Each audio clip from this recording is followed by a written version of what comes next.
Let's get very practical now, because today I do not want to leave you with only information. I want to leave you with tools.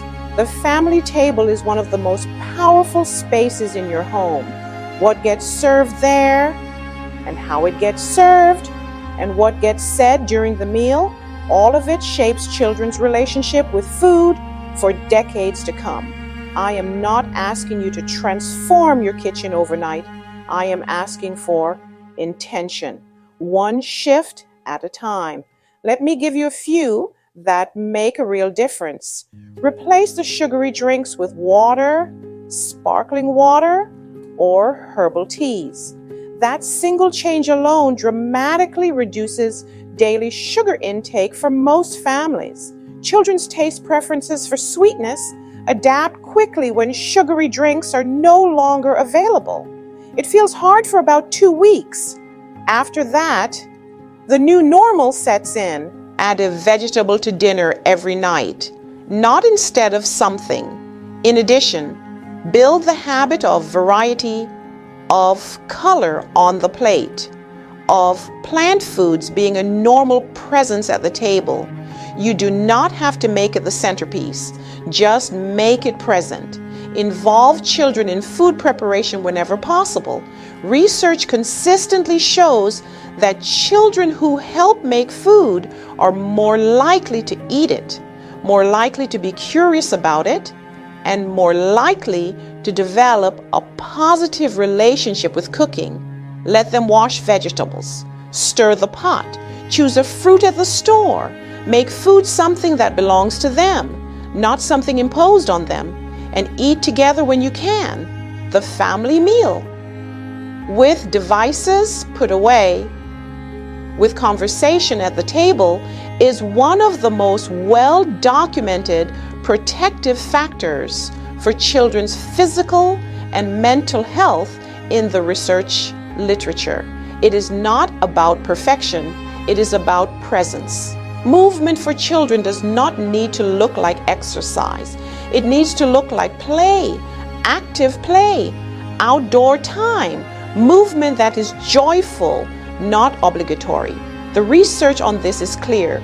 Children who are regularly physically active have better insulin sensitivity, better sleep quality, better mood regulation, lower rates of anxiety and depression, and stronger academic performance. Movement is not just physical health, it is whole child health. And you do not need a gym membership or a sports team to make this happen. Walking together after dinner, riding bikes on the weekend, dancing in the living room, shooting hoops in the driveway. These count. They all count. The most powerful thing you can do for a child's relationship with movement is to move yourself, to let them see that the adults in their life use their bodies and enjoy it and treat it as a natural part of the day. That modeling is worth more than any lecture about the importance of exercise. Set a family movement intention. Even 20 minutes of walking together after dinner changes the metabolic environment for everyone at that table. It lowers post-meal blood sugar for the adults, it builds connection, and it teaches children this is just what our family does. I want to address something carefully because it has significant long-term consequences and it does not get enough attention. How adults talk about bodies, their own bodies, and other people's bodies in front of children shapes those children's self-image and their relationship with health for life. This is documented. It is not an opinion. Children who grow up in households where negative body talk is common, where weight is discussed with shame, where bodies are evaluated and judged, are more likely to develop disordered eating patterns, more likely to avoid physical activity because of embarrassment about their bodies, and paradoxically, more likely to struggle with their weight as adults.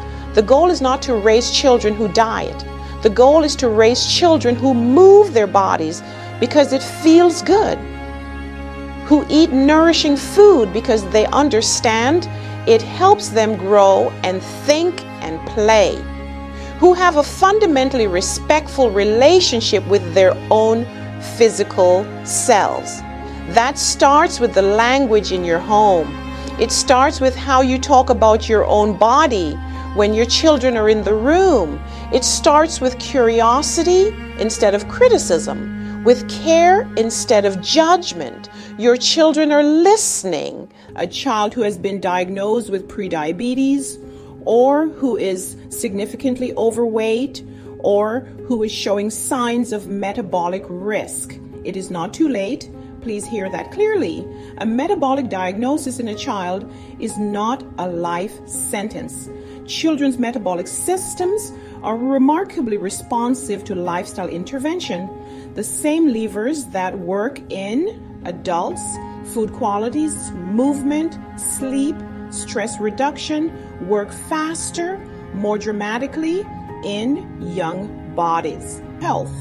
That is exactly what Get Healthy Kids was created to be. Changing what a family eats is one of the most impactful things you can do for everyone's health, including your children. And FoodAmed makes that transition easier. Our plant-forward menu is built for the whole family. Real food, real flavor, real ingredients, designed to support metabolic health at every age. Come dine with us in the Rio Grande Valley or order our meal prep online. We ship nationwide, so wherever your family is, you can eat food that was built for your health. Visit foodamed.com. Feed your whole family well. This week, I want you to have one intentional health conversation with a child in your life. Not a lecture, a conversation. Sit with them at the table. Ask what their favorite vegetable is, even if they say they don't have one. That is the beginning of a conversation. Take a walk together after dinner. Let them help you cook something. Ask them how their body feels today. Let them see you choosing your health out loud. Let them hear you talk about food as fuel and movement as joy. Let them feel what it is like to be in a household where health matters, not as a punishment, but as a way of loving each other well.